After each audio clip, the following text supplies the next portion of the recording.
pense qu'il y a aussi beaucoup de gens qui écoutent, tu vois, qui se disent ça, que l'intelligence économique, c'est un truc d'aller se foutre devant une usine avec des jumelles, regarder qui sort, qui rentre. Enfin, tu vois, moi, j'avais un peu ce sentiment-là de truc. Et en fait, quand tu l'as expliqué, moi, je trouvais ça hyper bien. Vous avez toujours ce truc de faire gaffe, de pas tomber quand même dans l'espionnage. Toujours faire attention. En fait, on n'est pas dedans, mais malheureusement, c'est une image c'est vrai qu'il y a ce truc-là qui colle à la peau du secteur, enfin, pour certaines personnes en tout cas. Moi, j'aime bien dire, pour être rentable, il faut être durable, et pour être durable, il faut être rentable. Donc, c'est important à la fois de se soucier économiquement de là où on va, mais du coup aussi de son écosystème. Bonjour et bienvenue sur Parlons Data en France, le podcast de Société.com. Chaque mois, nous explorons comment les données ouvertes transforment notre paysage économique et institutionnel. À chaque épisode, nous recevons un expert avec qui nous tentons de comprendre comment il intègre ces données ouvertes dans sa stratégie. Et aujourd'hui, nous recevons Anne-Solène Spido. Bonjour. Fondatrice de Marcel Advisory. Exactement. Salut Anne-Solène. Est-ce que pour commencer, tu peux déjà nous présenter ton parcours et surtout qu'est-ce qui a fait que tes 10 années d'expérience t'ont amené à créer ce cabinet de conseil ? Oui, alors effectivement, donc, j'ai un cabinet qui s'appelle Marcel Advisory, qui est un cabinet d'intelligence économique que j'ai fondé en 2021. Et avant ça, en fait, j'ai initialement une double formation en intelligence économique et en finance. J'ai un diplôme obtenu à l'École européenne d'intelligence économique, plus communément appelée l'EIE, qui est une des écoles de référence dans le secteur. Il y en a quelques-unes. À l'époque, il y avait un petit peu moins de formation. C'est vrai que depuis, ça s'est largement étoffé, notamment dans les universités. Il y a de plus en plus de formations en IE. Et j'ai également un master en finance que j'ai obtenu à l'EM Lyon. J'avais voulu compléter en fait ma formation initiale en intelligence économique. Et ensuite, je suis un pur produit consulting parce que j'ai fait 7 ans dans des cabinets internationaux, à Londres d'abord, sur des problématiques de gestion des risques, compliance, litigation support, avant de partir sur des sujets plutôt de développement stratégique et notamment de fusion-acquisition avec ce genre de dossier. Et donc, j'ai fondé Marcel en 2021. Et à côté de ça, j'enseigne dans des formations, notamment à Dauphine et à SAS. Et je suis secrétaire générale adjointe du SINFI, qui est l'association professionnelle des acteurs de l'IE, mais dont on parlera peut-être un peu plus tard. Ouais, on y reviendra. Et donc, l'intelligence économique, c'est assez vaste. Aujourd'hui, quand une entreprise ou une institution fait appel à Marcel Advisory, qu'est-ce qu'ils attendent de tes missions Qu'est-ce qu'ils viennent chercher ? Alors, quand on parle d'intelligence économique, on se met au service de la compétitivité et de la souveraineté des entreprises. C'est vraiment le concept. J'ai envie de dire, imaginer un monde où chaque dirigeant peut prendre ses décisions en ayant pleine conscience des risques, en les mesurant, en les anticipant, en saisissant toutes les opportunités de manière très précise. C'est le but que poursuit l'intelligence économique. Donc, avec Marcel, on a développé une spécialité sur les opérations de croissance. Donc, ça va être tout ce qui est acquisition d'entreprise, expansion, donc conquête des marchés, ou repositionnement stratégique. Et l'idée, c'est d'accompagner les dirigeants justement pour leur amener les bonnes informations. Et évidemment, ce n'est pas juste de la collecte d'informations, c'est tout le travail qui va avec d'analyse stratégique de cette information pour les aider à dérisquer les projets, puisqu'on va intervenir en amont. Et on va vraiment cartographier l'ensemble des parties prenantes, les dynamiques à l'œuvre. Et l'idée, ça va être d'aller au-delà, on va dire, de la première couche, mais vraiment de découvrir le dessous des cartes, les agendas cachés, quels sont les acteurs, quels sont les angles morts surtout, que l'entreprise ne voit pas dans ses projets. Et c'est vraiment la méthodologie IE d'investigation qui va permettre tout ça. Ok. Et toute cette analyse-là, tu l'as fait à partir de data open source. Est-ce que tu l'as fait aussi à partir de visites terrain? C'est quoi la différence pour toi entre la data qu'on peut collecter juste derrière son ordi, entre guillemets, et faire de l'analyse, et la data qu'on peut aller chercher dans l'entreprise, dans les cibles, si c'est des cibles d'acquisition, etc. Effectivement. Alors, il y a 2 types de sources. Il y a ce qu'on appelle l'OSINT, donc Open Source Intelligence. Tout ce qui est source ouverte, donc effectivement Internet, mais pas que. Ça peut aussi être des registres du commerce physique, ça peut être des livres, ça peut être des rapports, etc. En tout cas, c'est tout ce qui est publiquement accessible, pas forcément gratuitement. Une base de données payante, c'est de l'OSINT. Ça fait partie des ressources, mais en tout cas, c'est légal d'y accéder et on peut y accéder d'une manière. Donc ça, c'est une première ressource importante. Donc la partie open source, c'est plutôt légal. C'est pas que c'est gratuit. C'est que c'est légal d'y Oui, accéder. voilà, moi j'aime pas... bien le décret comme ça. Okay. C'est plutôt, c'est exactement, c'est de l'information légalement accessible, à condition de payer la base de données, à condition de payer pour l'abonnement mensuel au Monde si vous voulez accéder à cet article. Mais en tout cas, c'est légal et c'est des ressources ouvertes. Parce que c'est vrai, souvent, l'intelligence économique, ça peut revêtir un autre terme qui est espionnage.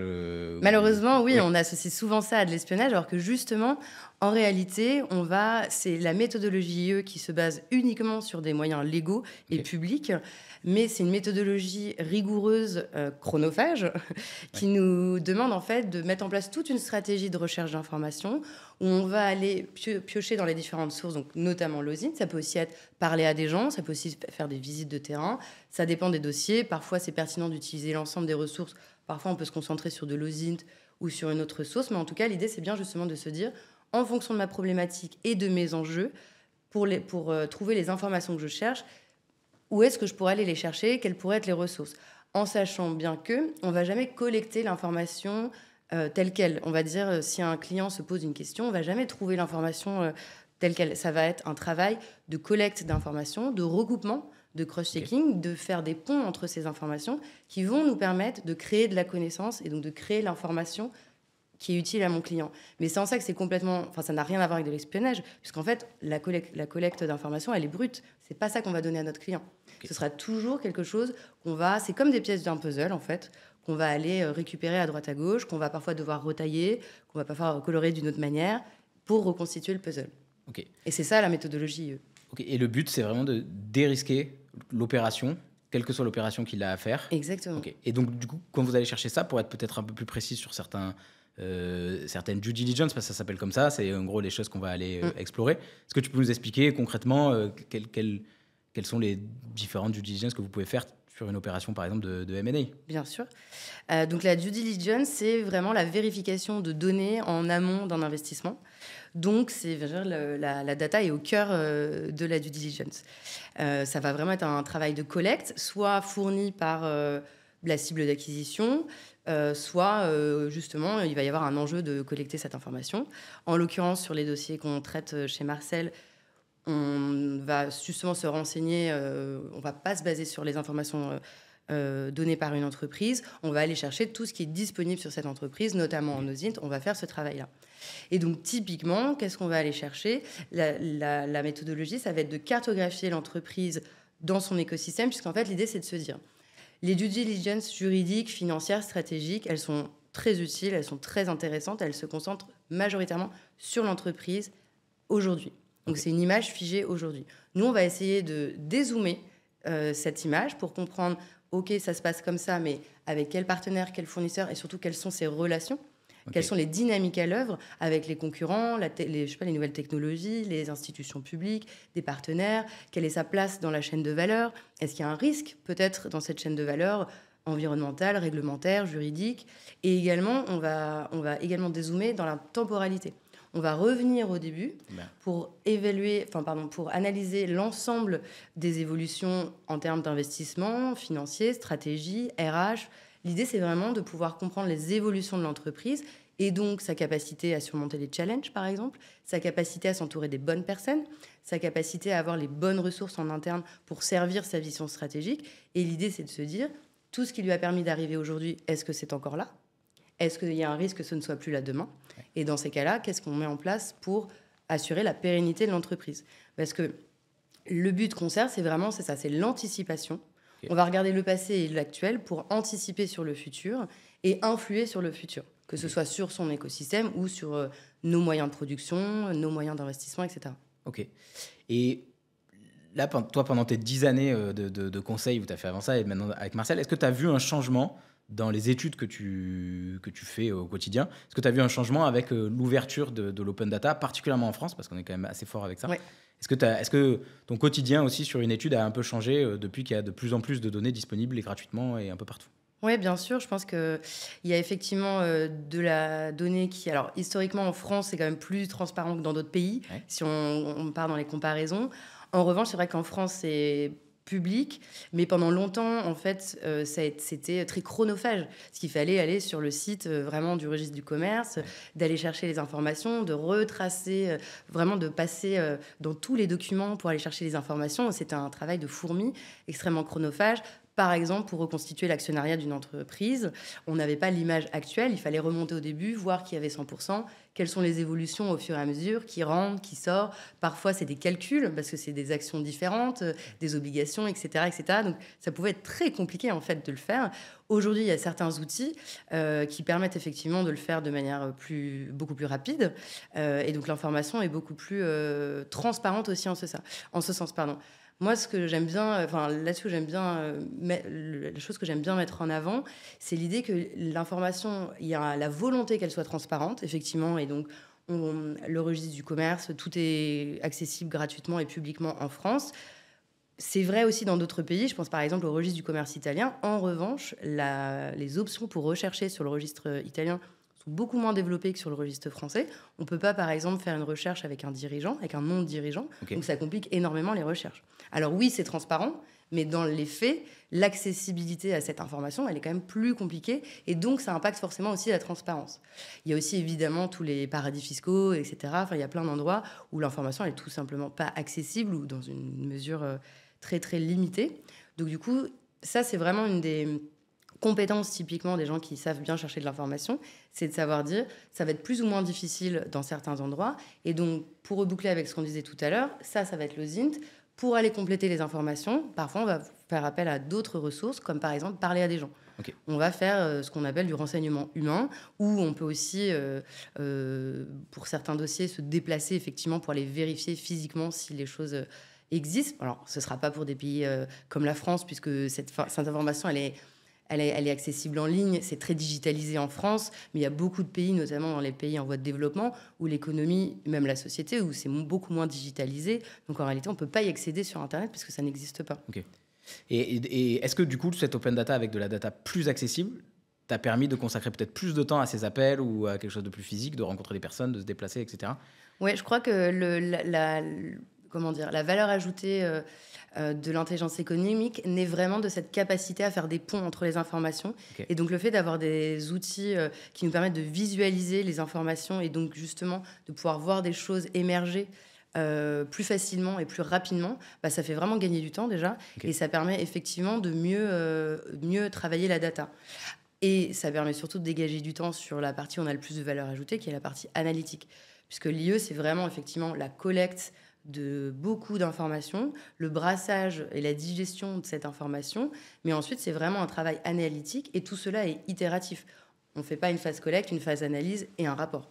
On va toujours faire des allers-retours entre les hypothèses de recherche, ce qu'on a trouvé, les pistes qu'on va écarter, les nouvelles pistes, les informations qu'on trouve. Voilà, c'est vraiment un processus itératif qui nous permet justement d'affiner l'analyse stratégique derrière et donc d'aller de plus en plus loin et d'aller trouver ce qu'on cherche, donc comprendre son environnement, comprendre quelles sont les dynamiques à l'œuvre, quels sont les risques, etc. Mais c'est vrai que la data est au cœur du sujet puisque c'est vraiment... c'est grâce à ces informations qu'on va pouvoir émettre des hypothèses, les valider et pouvoir recommander des choses. Et du coup, avec l'itération que tu décris là, quand est-ce que vous vous arrêtez en fait? À quel moment tu te dis c'est bon, là j'ai à peu près compris le marché, j'ai cartographié les choses, j'ai assez dérisqué pour y aller? C'est le client qui choisit, c'est toi qui arrête à un moment? Alors dans les dossiers M&A, généralement on est sur des délais de toute façon de rendu. Cadré. Donc je dirais qu'il y a une contrainte d'agenda qui fait que généralement au bout de 5-6 semaines, on doit avoir rendu le rapport et si possible pas à la dernière minute puisque le client doit se décider grâce à ce rapport, entre autres. Mais l'idée, ça va être justement c'est vraiment de se dire, voilà la stratégie de recherche, donc voilà idéalement ce qu'il faudrait que j'aille rechercher, etc. Il y a un gros travail, effectivement, de collecte, etc. Mais l'idée, c'est aussi... il y a un peu une checklist des choses qu'on va aller checker, évidemment. Et puis souvent, le client aussi va arriver avec... une raison pour laquelle il est là. Dans l'audit juridique, on lui a parlé d'un litige qu'il n'a pas bien compris, on lui a parlé d'une mauvaise réputation, etc., etc. Donc ça va être un petit peu le point de départ pour lequel il vient. Donc ça, c'est quelque chose qu'on va checker, évidemment. Okay. Mais on va aussi checker l'ensemble des autres choses. Donc, comme je disais, cartographier l'ensemble de l'écosystème les personnes en interne, les partenaires en externe, la concurrence, le risque technologique, tout dépend du sujet dont on parle. Mais ça va vraiment nous permettre justement de faire un 360 sur le dossier, mais avec toujours une contrainte de temps qui, de toute façon, il faut respecter. Et tu parlais de réputation. C'est intéressant, comment tu juges une réputation? Ça, typiquement, dans un dossier où dans le cas de figure de la réputation, ce qui est hyper utile, c'est les entretiens. La réputation, c'est très difficile de juger la réputation de quelqu'un sur des datas. Sauf à regarder les commentaires, c'est très utile. Les sites de notation en ligne, alors même si c'est pas la vérité vraie, c'est toujours intéressant à regarder. Et ça peut être de toute façon, un travail préparatoire en vue des interviews. Puisque oui, c'est ça que j'ai oublié de préciser tout à l'heure. Mais en fait, le travail d'osine, ça permet à collecter de l'information, mais ça permet aussi à préparer les interviews. Ouais. On n'y va pas au doigt mouillé. On doit cibler les gens avec qui on a envie de parler, de quel sujet on a envie de parler avec eux, etc., etc. Alors, la réputation, typiquement, il y a un dossier sur lequel j'avais travaillé où c'est très parlant. Parce qu'il y a des dossiers sur lesquels l'OSINT va être très parlant et parfois, c'est les interviews. Donc là, c'était un dossier dans lequel on a enquêté sur la réputation, pardon. Donc, c'était justement, le point de départ, c'est le client qui vient nous voir, un fonds d'investissement qui veut acheter une entreprise, monter au capital d'une entreprise. Et il nous dit, à la due deal financière, juridique, tout va bien, mais on entend de grosses rumeurs de mauvaise réputation. Il y a beaucoup de... Sur marché. De rumeurs qui courent sur cette entreprise, sur des mauvaises pratiques, etc. Donc, on aimerait bien comprendre et vérifier s'il n'y a pas quelque chose qui, du coup, n'est pas ressorti dans les due diligence. Donc, on fait notre travail, on part de là, on fait évidemment l'ensemble des checks, etc. Et finalement, nous, quand on va aller parler à des gens, on va essayer de parler à un maximum de gens qui connaissent l'entreprise. C'est absolument pas une étude de marché, c'est vraiment une étude de l'écosystème de cette entreprise. Donc, je peux parler à des experts, mais ils connaîtront forcément cette entreprise de réputation, par exemple, ou parce que c'est des partenaires qui ont travaillé avec elle. Voilà. L'idée, c'est vraiment d'avoir des retours d'expérience ou des retours, des opinions. C'est vraiment de la donnée qualitative. Et donc, dans ce dossier-là, on s'est rendu compte, notamment en parlant avec certains concurrents, puisque c'est des gens avec qui on va aller parler.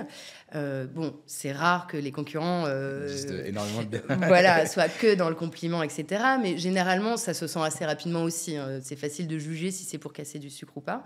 Et en fait, on se rend compte que même les concurrents sont plutôt d'accord sur le fait que c'est une entreprise qui, effectivement, par le passé, a eu des pratiques douteuses, mais qui, aujourd'hui, fait plutôt office de leader dans le fait d'améliorer ses pratiques, de mettre en place des processus, etc. Et c'est reconnu par la majorité des concurrents, sauf un, qui, pour le coup, on se rend compte qu'eux, ils cassent vraiment du sucre sur cette entreprise. Et donc, en fait, en tirant ce fil-là, on se rend compte que c'est eux qui font une campagne de dénigrement sur l'entreprise qu'on est en train d'étudier. Et donc, la conclusion, c'était de dire à notre client, votre entreprise ne présente pas de risque, puisqu'effectivement, pour telle et telle raison, c'est pas fondé. Vos due diligence avaient trouvé les bonnes informations. On peut le confirmer. En revanche, il y a un vrai risque réputationnel, puisque vous-même, vous vous êtes posé la question d'investir dans cette entreprise, alors qu'en réalité, c'était une campagne de dénigrement. Qui tire dessus toute la journée. Exactement. Donc ça, typiquement, c'est en parlant à des gens. Pour donner un autre exemple où le renseignement humain a été utile, c'était une entreprise dans la distribution automobile. Et en fait, l'idée, c'était que c'était le père fondateur qui avait quelques casseroles. Il avait été condamné par le passé, notamment pour fraude, etc. Avait assaini les pratiques, néanmoins avait quand même cette réputation un peu sulfureuse. Et donc le client, affirmait qu'il avait passé la main officieusement et que c'était son fils qui était aux manettes. Et donc, au moment où il vendrait l'entreprise, il rendrait ça officiel.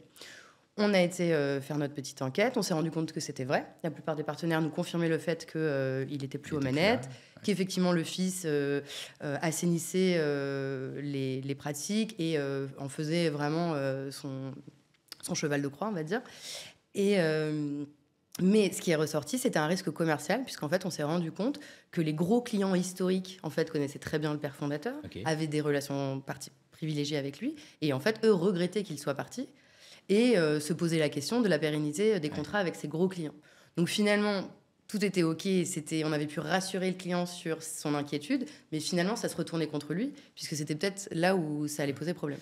Et tout ça, c'est des trucs que tu peux pas lire dans l'open data ou Exactement. dans une lecture bilancielle sur une entreprise. Exactement. Tu vas vachement plus loin que la la due deal financière classique, juridique. C'est complémentaire en fait, c'est vraiment complémentaire et l'idée c'est de pouvoir justement aller au-delà des premiers niveaux et de pouvoir aller, une fois qu'on a compris ce premier niveau, parce que c'est essentiel de le comprendre et d'avoir cette image, c'est d'aller au-delà justement pour comprendre un petit peu les coulisses, on va dire, de l'entreprise et parfois pour de très bonnes surprises, par exemple la première dont je parlais où on pensait qu'elle avait des mauvaises pratiques et finalement tout allait bien, bien au contraire.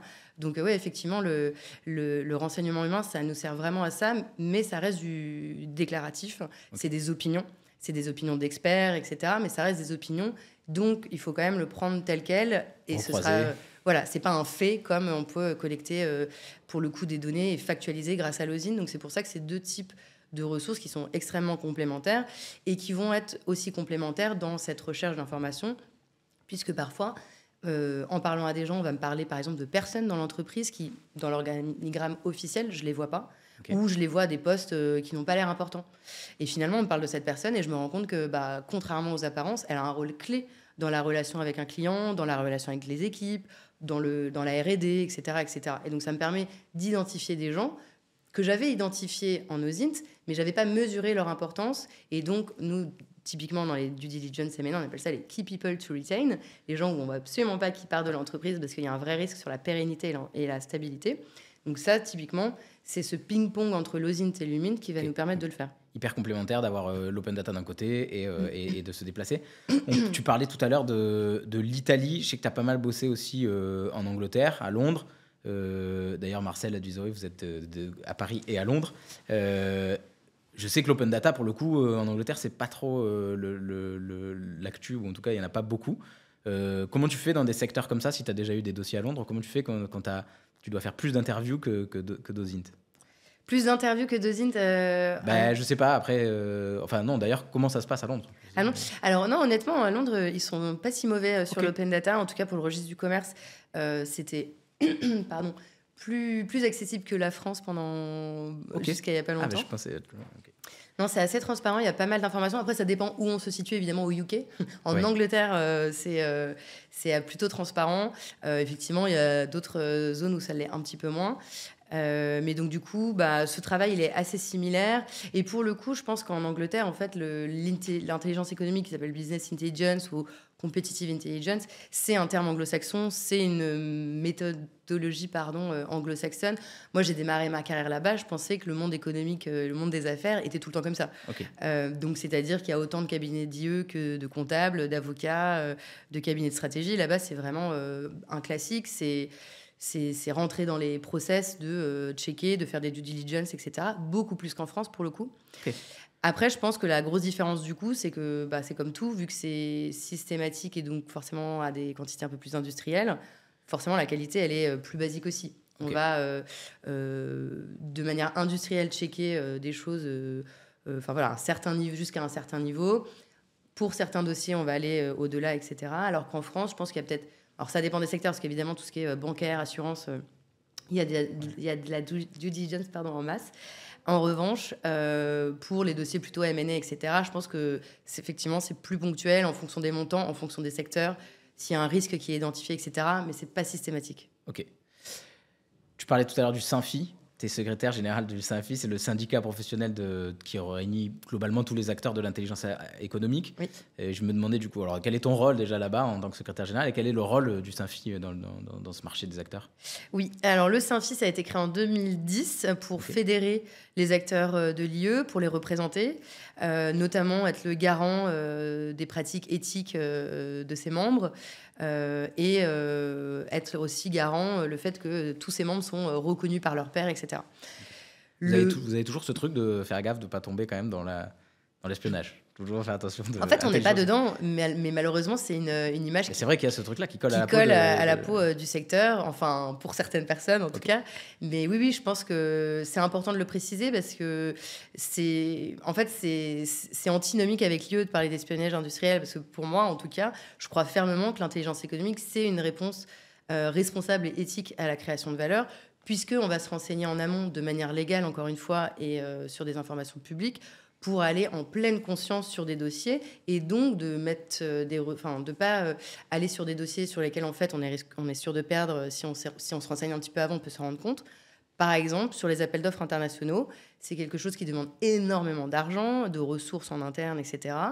Il faut savoir qu'en fait, on peut se renseigner en amont sur les agendas réels de ceux qui organisent l'appel d'offres.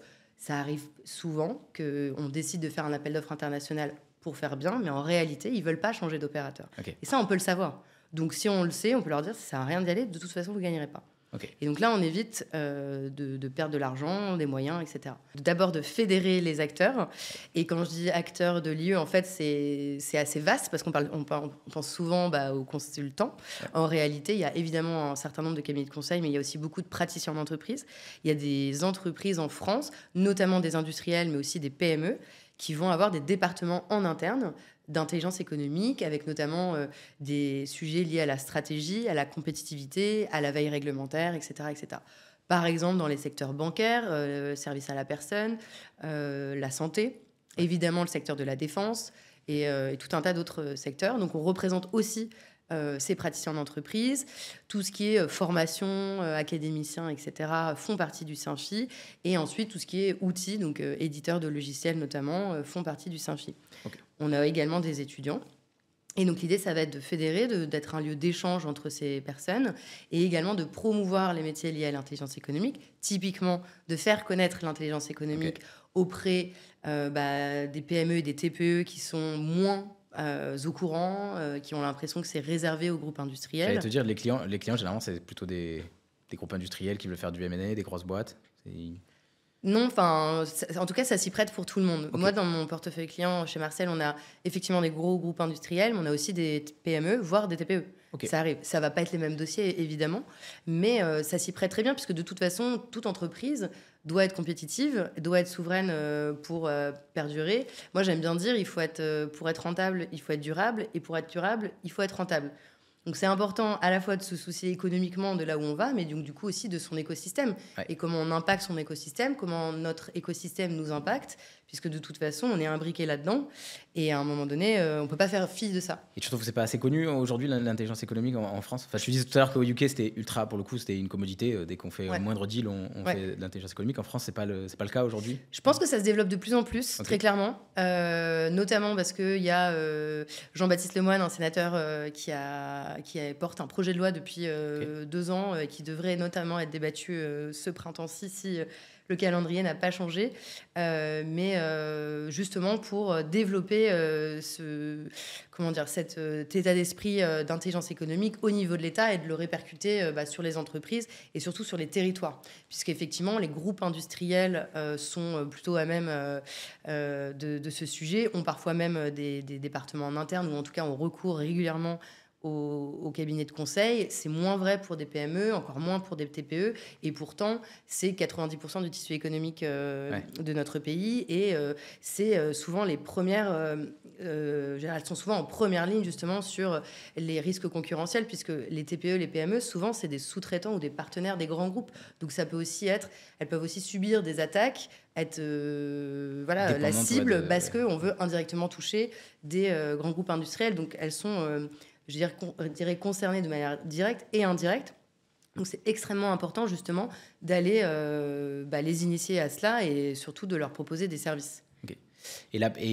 Donc toi tu fais ça toute la journée. Si demain une petite boîte veut faire une mini due deal, tu vois, sur peut-être pas non plus une grosse opération de M&A, mais sur une petite opération qu'il aimerait faire, ou juste se renseigner aussi sur son marché, son écosystème, tu conseillerais quoi aujourd'hui aux gens qui nous écoutent sur 2-3 trucs à aller checker, par exemple, avant de faire une OP, si on est une petite PME?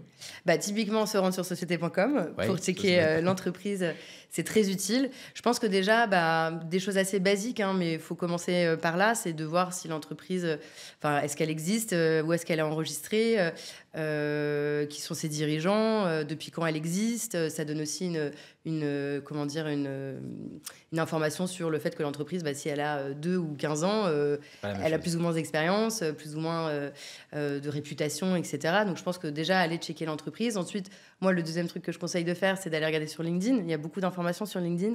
On peut voir combien il y a d'employés, quel type de profil, les profils recrutés, etc. On peut aussi voir les posts, sur quoi ils communiquent. Est-ce qu'ils communiquent déjà ? Est-ce qu'ils participent à des salons ? Quelle est leur activité, on va dire, de développement commercial ? Je pense qu'aujourd'hui, dans un contexte économique assez compliqué, le développement commercial, c'est très important. Donc, je pense qu'il faudrait aller checker ce genre de choses. Et puis ensuite, en termes de réputation sur l'usine, ça va être de regarder la presse. Ouais. Effectivement, de faire un petit check, voir ce qui ressort. Et ça, par exemple, quand on est sur des gros groupes industriels, ça sera présent dans la presse nationale. Si on est sur des PME, des TPE, il faut plutôt regarder la PQR, la presse régionale. Et donc ça, c'est un réflexe à avoir. D'aller toujours essayer de s'adapter pour voir qui parlerait de cette entreprise. Regarder le passé, qui a parlé de cette entreprise. Exactement. Et puis, il y a d'autres sources d'informations qui sont super pertinentes parfois sur certains dossiers. Je pense au secteur des transports et notamment des trains. Parfois, il y a des blogs d'aficionats de trains et qui vont avoir... Mais c'est des mines d'or d'informations. C'est le société.com des trains, quoi. Et donc, on peut trouver plein d'informations. Donc, c'est ça aussi, s'interroger. Est-ce que je cherche je peux faire une recherche pour trouver un blog, un forum, un site spécialisé, etc., etc. Super intéressant. Et t'es déjà tombé dans une due deal sur des boîtes transparentes où il n'y a rien, ils n'ont pas laissé de traces sur les 10 dernières années, il n'y a personne, il n'y a pas de commentaires? Ça m'est arrivé sur un dossier, effectivement, il n'y a pas longtemps, où, alors il n'y avait pas rien, parce qu'il n'y a jamais rien, mais il n'y avait pas grand-chose. Et effectivement, ça nous avait interrogés. C'est un gros red flag. C'était effectivement, ça devient un red flag de se dire que finalement, l'entreprise, elle est extrêmement prudente. Alors, c'est un green flag et un red flag à la fois, parce qu'on se dit, effectivement, ils savent se protéger. Ça, c'est quand même une très bonne nouvelle, parce que ce n'est pas la majorité des entreprises qui savent le faire. En revanche, c'est très opaque. Et puis même, en fait, on se rendait compte que même avec les interviews, on se heurtait vraiment à un mur. Il y avait vraiment des consignes qui étaient passées pour que rien ne filtre, etc. Et en l'occurrence, on avait fini par effectivement détecter des pratiques d'affaires, notamment en termes de concurrence qui étaient douteuses, pour le dire softement. Mais ça arrive, mais c'est rare aujourd'hui. Ok, très bien. Ouais. On arrive à la fin de notre entretien. Et du coup, qu'est-ce qu'on peut te souhaiter pour le Synfi ou pour Marcel Advisory? Je pense que le Synfi aura un rôle clé à jouer dans le développement justement de l'intelligence économique au niveau national. Et d'une manière générale, je crois que l'intelligence économique va permettre aux entreprises de mieux se positionner en termes de compétitivité et de souveraineté. Et in fine, ce sera bénéfique pour la France. Trop bien. Merci, Anne-Solène Spido. Avec plaisir. Merci pour l'invitation.